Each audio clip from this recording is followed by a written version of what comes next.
नमस्कार. मी भाऊ तोरसेकर. तुम्ही बघत आहात प्रतिपक्ष. मित्रांनो, तुम्हाला मध्यंतरीची एक बातमी मला परत एकदा आठवण करून द्यायची आहे. आणि ती बातमी अशी की मुख्यमंत्र्यांचं निवासस्थान असलेल्या वर्षा बंगल्यावर जाऊन शरद पवार साहेबांनी मुख्यमंत्री एकनाथ शिंदे यांची स्वतंत्ररित्या भेट घेतली होती. आता ती भेट घेतली, तिथे काय बोलणी झाली, कशासाठी भेट घेतली याचा पत्ता नाही. अर्थात शरद पवार हे फार बुजुर्ग नेते आहेत आणि महाराष्ट्राच्या मुख्यमंत्र्याला त्यांनी भेटावं यासाठी फार मोठा अजेंडा वगैरे लागत नाही. आपले मतदारसंघ, आपला जिल्हा किंवा महाराष्ट्राचे विविध प्रश्न याविषयी मुख्यमंत्र्यांना काही सूचना द्यायला शरद पवार पोहोचले अशी मल्लीनाथी किंवा सारवासारव होऊ शकते.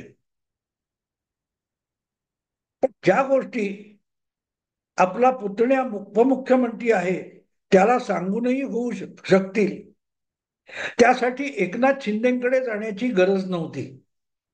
कितीही बगावत वगैरे बंडखोरी वगैरे म्हटलं तरीही शरद पवारांनी सांगितलेलं काम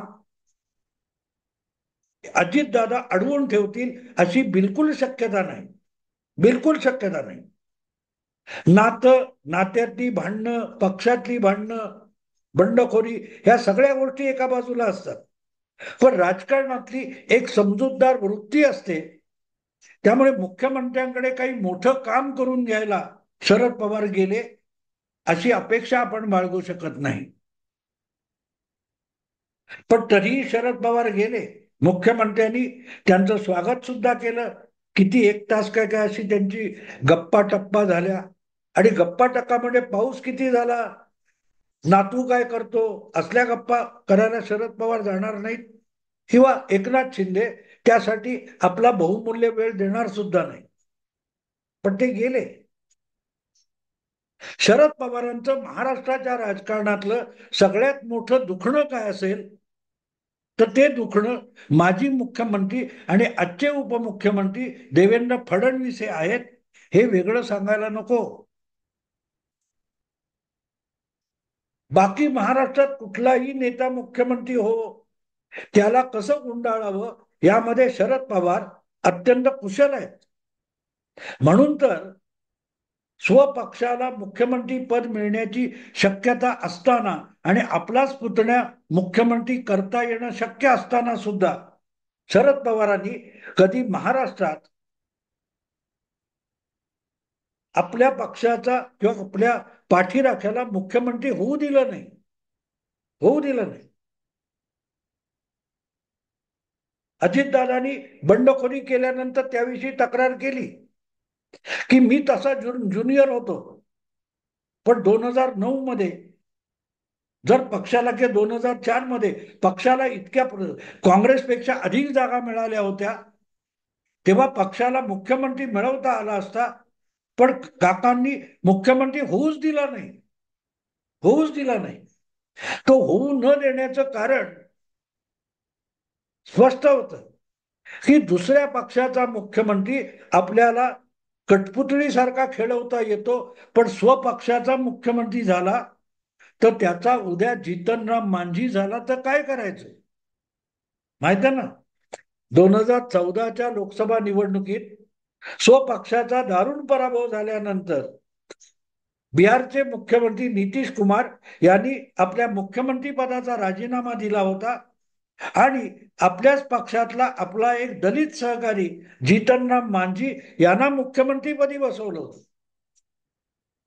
पण लवकरच जीतनराम मांझी यांनी कठपुतळीसारखं नितीश कुमार यांच्या इशाऱ्यावर हलणं डुलणं करायला नकार दिला आणि त्यांना मुख्यमंत्री पदावरून हटवण्यापर्यंत नितीश कुमारांना राजकारण करावं लागलं होतं. नितीश कुमार मागे लागले होते जीतनराम मांझीच्या की राजीनामा दे आणि बाजूला हो. तेव्हा जीतनराम मांझी यांनी राजीनामा द्यायचा नकार दिला आणि बंडखोरी केली, तशी पाळी आपल्यावर महाराष्ट्रात येऊ नये म्हणून शरद पवारांना स्वपक्षाचा मुख्यमंत्री करणं शक्य असलं तरी तो करायचा नसतो.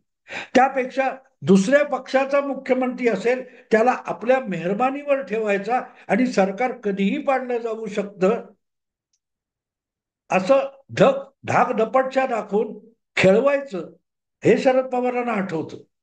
2014च्या निवडणुकीपूर्वी तुम्हाला आठवतं, अवघ्या 12 दिवसासाठी शरद पवारांनी पृथ्वीराज चव्हाण या काँग्रेसच्या मुख्यमंत्र्याला असलेला पाठिंबा काढून घेतला आणि त्याचं मुख्यमंत्रीपद हिरावून घेतलं होतं. दुसऱ्या पक्षाचा मुख्यमंत्री असण्याचा तो फायदा असतो, तो फायदा असतो. अजितदादांना सांगितलं जा आणि विद्यासागर नावाचे राज्यपाल आहेत त्यांना पत्र दे आणि पृथ्वीराज चव्हाण आणि काँग्रेस पक्ष यांना मुख्यमंत्री पदासाठी असलेला आमचा पाठिंबा आम्ही काढून घेतलाय. आणि निवडणुकीपूर्वी 12 दिवस आधी पृथ्वीराज चव्हाण यांना मुख्यमंत्रीपद सोडावं लागलं होतं, राष्ट्रपती राजवट लागली होती. हा सगळा खेळ करण्यासाठी दुसऱ्या पक्षाचा मुख्यमंत्री हा शरद पवारांना सोयीचा वाटतो, सोयीचा वाटतो. आणि म्हणूनच कुठल्याही पक्षाचा मुख्यमंत्री असो आणि शरद पवारांचा पक्ष विरोधी पक्षात बसलेला असला तरी फरक पडत नाही, त्या सगळ्या मुख्यमंत्र्यांना शरद पवार खेळवत राहिलेले.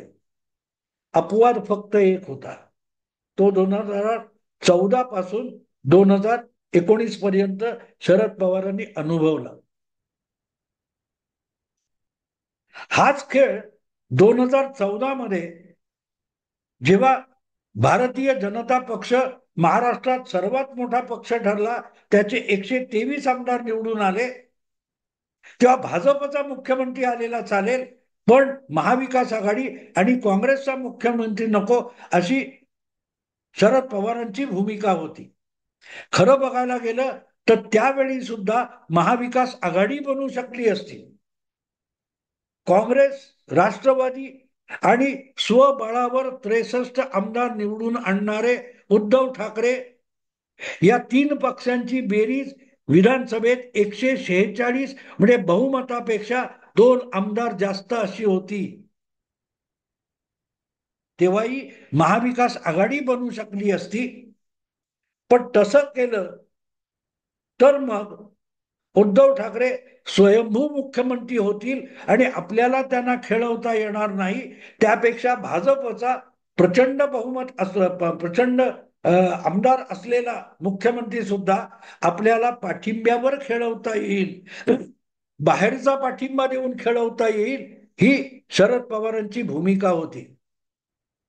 आणि म्हणूनच निकाल पूर्णपणे लागण्यापूर्वी शरद पवारांनी 2014 मध्ये भाजपला बाहेरून बिनशर्त पाठिंबा जाहीर केला.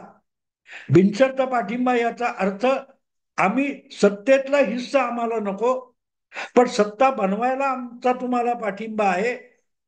आणि तेव्हा जी शरद पवारांची अपेक्षा होती की मग शरद पवारांची मर्जी राखू शकेल असा मुख्यमंत्री भाजपचा आणायचा. आणि तो मुख्यमंत्री नितीन गडकरी असू शकतील, ज्यांच्याशी आपली मैत्री आहे, ही शरद पवारांची अपेक्षा होती.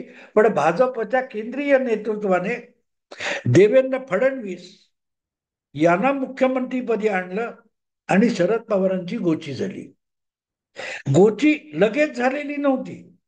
देवेंद्र फडणवीस तर बच्चा आहे, कालचा आहे, काल परवाचा पोरगा आहे, त्यालाही आपण खेळवू शकतो, ही शरद पवारांची अपेक्षा होती. देवेंद्र फडणवीस हा तर बच्चा आहे, त्याला आपण सहजगत्या खेळवू शकतो, ही शरद पवारांची अपेक्षा होती. म्हणून शिवसेनेचा पाठिंबा नसताना आणि भक्कम बहुमताचा आकडा राज्यपालांना आपण देऊ शकत नसताना सुद्धा देवेंद्र फडणवीसांनी सरकार बनवलं होतं आणि त्यावर विश्वासदर्शक प्रस्ताव आवाजी मतदानाने विधानसभेत मंजूर करून घेतला होता. आणि विधानसभेत आवाजी मतदानावर देवेंद्र फडणवीस सरकार टिकू शकेल अशी व्यवस्था शरद पवारांनी केली होती. अन्यथा अन्यथा उद्धव ठाकरे आणि काँग्रेस मिळून शरद पवारांच्या मदतीने देवेंद्र फडणवीस सरकार पहिल्या बैठकीतच विधानसभेत गडगडलं असतं. पण ते सरकार टिकवणाऱ्या माणसाचं नाव शरद पवार होतं. कारण तोपर्यंत त्यांना देवेंद्र फडणवीस हा कालचा पोरगा बच्चा वाटत होता. पण सरकार बनवल्यापासून शिवसेनेला सोबत घेईपर्यंत हळूहळू करत शरद पवारांना जाणवलं की देवेंद्र फडणवीस हा पहिला मुख्यमंत्री आपल्या पक्षाचा नसलेला असा आहे की ज्याला आपण कठपुतळीप्रमाणे खेळवू शकत नाही. हा स्वयंभू नेता आहे. आणि जर याला अधिक काळ आपण महाराष्ट्रात टिकू दिलं तर मग हा माणूस महाराष्ट्रात आपली जी काय पाळमुळं आहेत ती उखडून टाकल्याशिवाय राहणार नाही. आणि म्हणून देवेंद्र फडणवीसांच्या सरकारला स्थापन होताना बिनशर्त पाठिंबा जाहीर करणारे शरद पवार यांनी लवकरच 2-3 महिन्यामध्ये आपण सरकार बनवायला पाठिंबा दिलाय पण ते चालवण्याची जबाबदारी आपल्यावर नाही अशी घोषणा करून टाकली. त्याला पवारांचा भाजप विरोध कारणी नव्हता तर त्यांना देवेंद्र फडणवीस हा मुख्यमंत्री नको होता. कारण तो मुख्यमंत्री शरद पवारांच्या हुलकावणीला दाद द्यायला तयार नव्हता. आणि शरद पवार हे आपल्याला सुखासुखी कारभार करू देणार नाहीत याची जाणीव झाल्यावर देवेंद्र फडणवीसांनी आपल्या केंद्रीय नेतृत्वाची समजूत घालून शिवसेनेबरोबर सत्तेत भागीदारी करण्याचा प्रस्ताव यशस्वी करून दाखवला. लवकरच 2-3 महिन्यात उद्धव ठाकरे हे सत्तेचे लालची असल्यामुळे देवेंद्र फडणवीसांनी जे काय त्यांना लालूच दाखवली त्यामुळे 12-14 आमदार मंत्री पद घेऊन उद्धव ठाकरे महायुतीत सहभागी झाले. युतीत सहभागी झाले. 5 वर्ष खिशातले राजीनामे भिजवत भिजवत अपमान सहन करत करत युतीमध्ये 2019 पर्यंत टिकून राहिले. याला कारण देवेंद्र फडणवीस या ज्या राजकारणाची चतुराई होती. आणि असला चतुर राजकारणी आपल्याला महाराष्ट्रात नकोय. जोपर्यंत देवेंद्र फडणवीस महाराष्ट्राच्या राजकारणात आहेत तोपर्यंत आपली डाळ शिजू देणार नाहीत हे शरद पवारांनी ओळखलं होतं. आणि म्हणूनच बिनशर्त दिलेला पाठिंबा लवकरच काढून घेतला. आणि गेली 10 वर्ष महाराष्ट्राच्या राजकारणात देवेंद्र फडणवीसांना नामोहरम करण्याचा प्रयत्न शरद पवार करतायत. तो यशस्वी झाला नाही. तेव्हा मग देवेंद्र फडणवीस निदान महाराष्ट्राच्या राजकारणात नकोत ही शरद पवारांची भूमिका आहे. एकनाथ शिंदे असले तर चालतील पण देवेंद्र फडणवीस उपमुख्यमंत्री म्हणून सुद्धा नकोत ही शरद पवारांची भूमिका आहे. आणि मग तुम्हाला कळेल की अचानक शरद पवारांची सुरक्षा मोदी सरकार वाढवतं. शरद पवार वर्षा बंगल्यावर जाऊन एकनाथ शिंदे यांची भेट घ्यायला जातात. हळूहळू करत अजितदादांची जुळतं घेण्याचा प्रयत्न केला जातो. याचा अर्थ कुठेतरी शरद पवार भाजपच्या दिल्ली स्वरांच्या मर्जीतले होण्याचा प्रयत्न करतायत आणि आपली मर्जी त्यांच्यावर दाखवण्याचा प्रयत्न भाजपचं केंद्रीय नेतृत्व करतंय. आणि त्याचा पुढला टप्पा असा असेल की देवेंद्र फडणवीसांना महाराष्ट्राच्या राजकारणातून दिल्लीला घेऊन जा, निवृत्त करा अशी पवारांची मागणी नाही. महाराष्ट्राच्या राजकारणात देवेंद्र फडणवीस यांचा शब्द निर्णायक असू नये.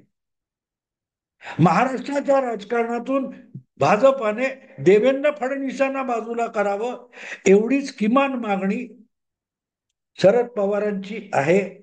आणि त्यासाठी ते वेळोवेळी ज्या प्रकारे देवेंद्र फडणवीसांना कारण नसताना जरांगे पाटील कुठून कुठून टार्गेट केलं जात आहे आणि ते शरद पवारांच्या कोटातून टार्गेट केलं जात आहे.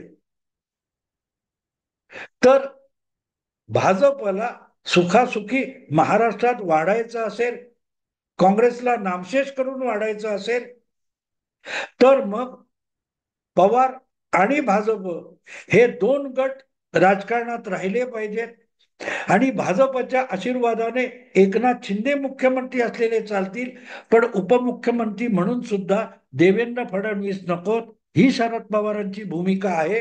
आणि त्याला भाजपचं केंद्रीय नेतृत्व हळूहळू साथ देताना दिसते. मला जी माहिती मिळाली त्यानुसार देवेंद्र फडणवीसांना विधानसभा निवडणुका संपल्यानंतर हळूहळू करत महाराष्ट्रातून बाहेर काढायचं आणि दिल्लीच्या राजकारणात न्यायचं, या दृष्टीने भाजपचं केंद्रीय नेतृत्व हालचाली करते. आणि भाजप महाराष्ट्रात सर्वाधिक भाजपचा लोकप्रिय नेता हा देवेंद्र फडणवीस असला तर मुख्यमंत्रीपदी एकनाथ शिंदे यांना ठेवून भाजपचा दुसरा उपमुख्यमंत्री बसवायचा, देवेंद्र फडणवीसांना दिल्लीत न्यायचं. पण तरीही फडणवीस हाच महाराष्ट्रातला भाजपचा सर्वात लोकप्रिय चेहरा ठेवायचा, असा काहीतरी अजब खेळ किंवा अजब समीकरण दिल्लीत तयार केलं जातंय असं मला कळलेलं आहे. आता ते कसं होईल, काय होईल, त्यात मग संघाची भूमिका काय असेल, भाजपच्या केंद्रीय नेतृत्वाची भूमिका काय असेल, याविषयी अजूनही स्पष्टता माझ्याकडे नाहीये. पण काँग्रेस आणि उद्धव ठाकरे यांना महाराष्ट्रात नामोहरम करण्यासाठी महाविकास आघाडीतले शरद पवार यांना नको असेल, तर महाविकास आघाडीला आतून पोखरण्यासाठी शरद पवारांची इच्छापूर्ती म्हणून देवेंद्र फडणवीसांना दिल्लीच्या राजकारणात घेऊन जाण्याची तयारी हळूहळू सुरू झालेली आहे. त्याचा काही तपशील माझ्या हाती आलेला आहे, काही तपशील हाती आलेला आहे. आणि त्या दृष्टीने होणाऱ्या ज्या हालचाली आहेत त्यात शरद पवारांची सुरक्षा वाढवणं हा एक टप्पा आहे. कदाचित देवेंद्र फडणवीसांना भारतीय जनता पक्षाचा राजकीय अध्यक्ष बनवणं, राष्ट्रीय अध्यक्ष बनवणं हे त्याचं पुढचं पाऊल असेल. पण पण हे सगळं विधानसभा निवडणुकीच्या निकालानंतर होईल. आणि आपण भाजपच्या सोबत समांतर चालायच्या तयारीत आहोत, हे शरद पवारांनी आगामी विधानसभा निवडणुकीत व येणाऱ्या परिणामातून दाखवायचंय.